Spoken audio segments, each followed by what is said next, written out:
弟兄姊妹平安。今天是2024年的5月4号。今天的经文是诗篇98篇，申命记32章44节到47节，马可福音第10章42节到45节。今天要跟大家分享的主题是最后的话。最后的话，一般来说，我们知道就称为遗言。今天的经文，申命记32章44节到47节，确实是摩西的遗言。最后的话，我们也可以说是临别赠言，或是说最后的劝勉。无论我们是用什么样的角度来认定，重点这都是非常重要的提醒，或是说最中肯的提醒。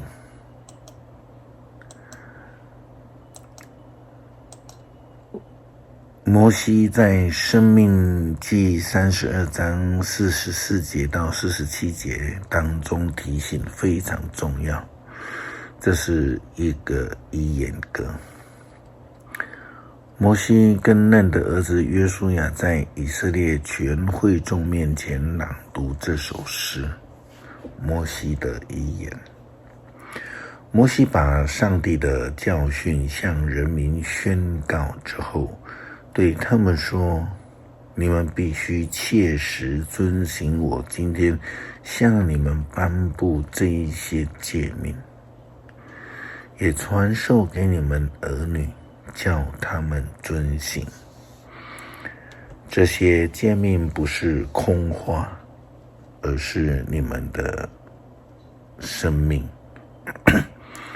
你们遵守，就能够长久住在约旦河西岸，你们将要征服的那片土地。这一段话的重要性不是在于摩西所说的，或者是谁的遗言，而是他所说的内容。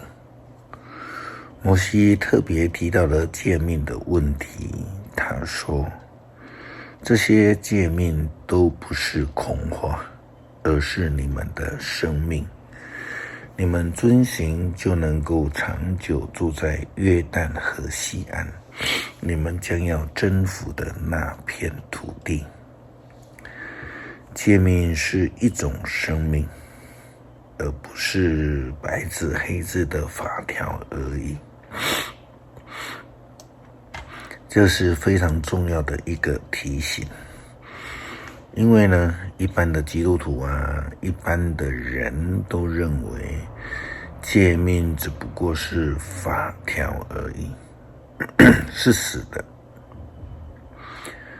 耶稣基督劝勉他的门徒们，不要爱做那种统治者，而是要去做众人的仆人，来服侍人，来爱人，来活出新的诫命的生命。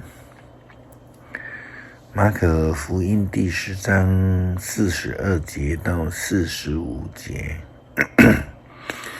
耶稣对门徒们这样说道。因此耶稣把他们都召集到他的跟前来，对他们说：你们知道世上哪些被认定为统治者的有权管辖人民，领袖也有权支配人民，但是你们却不是这样。你们当中谁要做大人物，谁就得做你们的仆人；谁要居首，谁就得做大众的奴仆。因为人子不是要来受人伺候，而是要来伺候人的，并且为了救赎众人而献出自己的生命。就连耶稣基督来世上都不是为了要让人服侍，而是要服侍人，是为了救赎众人而献出自己的生命，以生命来影响生命，以生命来救赎生命。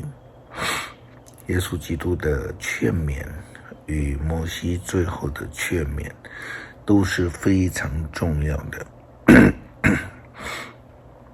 他提醒了我们要活出上帝诫命的见证。诗篇98篇，掌管世界的上帝，要向上主唱新歌，他行了奇伟的事，他以大能和神圣的力量赢得了胜利。上主宣布他的胜利，向万国显示他拯救的能力。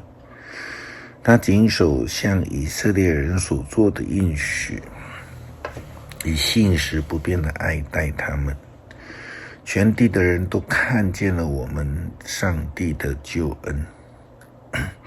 普天下要向上主欢呼歌唱，要用诗歌高声颂赞他，要歌唱颂赞上主，要弹竖琴颂赞他，要用号筒和号角在上主我们的王面前欢呼。呼喊吧，海洋和其中的生物，歌唱吧，大地和地上的万物。江河啊，要拍掌；群山啊，要在上主面前一同欢唱。因为他将要来治理普天下，他要以公义统治世界，他要以信实对待万民。